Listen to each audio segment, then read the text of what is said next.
કેમ છો બધા? મજામાં ને?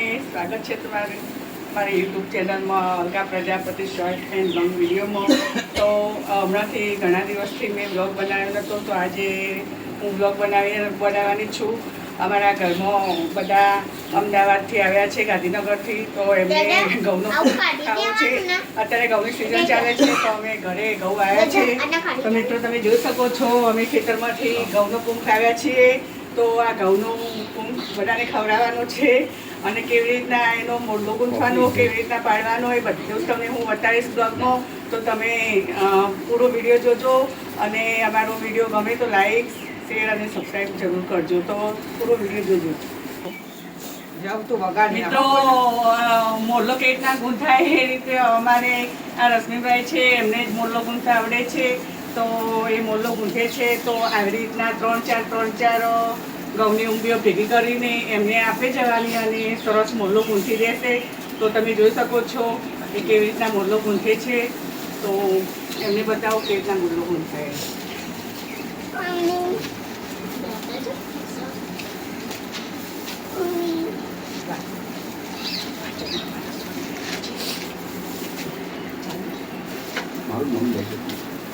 હા, અમારા હસબન્ડ છે, એમને પણ આવડે છે. જો એમને નાનો મોરલો ગૂંથ્યો છે.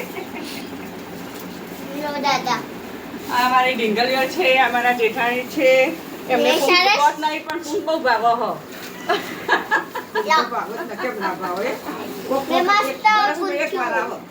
હા, તે ખાવ ના, આપણે બનાવવાનો જ છે ગરમા ગરમ. અલકાબેન અમારા માટે લઈ આવ્યા.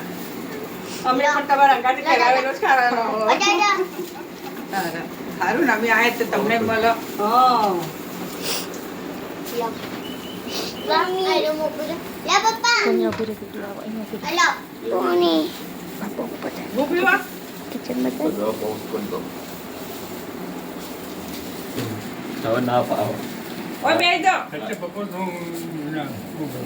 બોલું ને લઈ લે.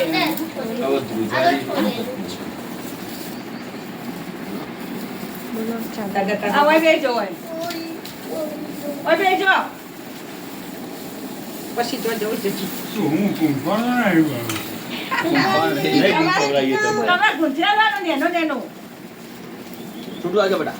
અત્યાર સુધી નતા પૂછતા તમે.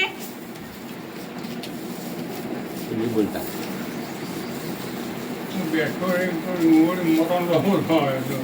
સારું એટલે જવા દે. પકડાઈ જાય ખાલી પાછળ જવાનું. તો અત્યાર સુધી તો અમારા દાદા મોરલો આવી રીતના ગૂંથતા હતા. હવે એમની ઉંમર થઈ ગઈ છે, તો એમનો મોરલો ગૂંથવા આવતો નથી. એમને આ રશ્મિભાઈને શીખવાડ્યું છે. તો હવે મોરલો બહુ મસ્ત ગૂંથે છે. તો મિત્રો તમે દાદા શીખવાડી જાય છે હજુ તો. મોરલો કેવી રીતના ગૂંથવું, એ ગયડા વાળા અમને શીખવાડે, પણ અમને નહીં આવડતું હજુ તો. અમે ખાલી ખાઈએ જ છીએ. દાદા હાથમાં હળીઓ પકડીને ફોટો લે.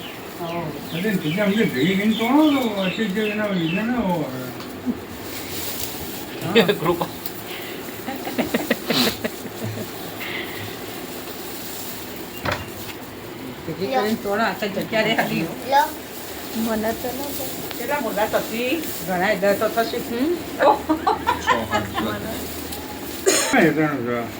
આપણા ખેતરનો જ છો. બંધણાનો બંધણા અરે હા ના, નવલજી વાળું અને એક બંધણાનો બેનો લાયા છીએ. આપણા ખેતરનો બંધણાનો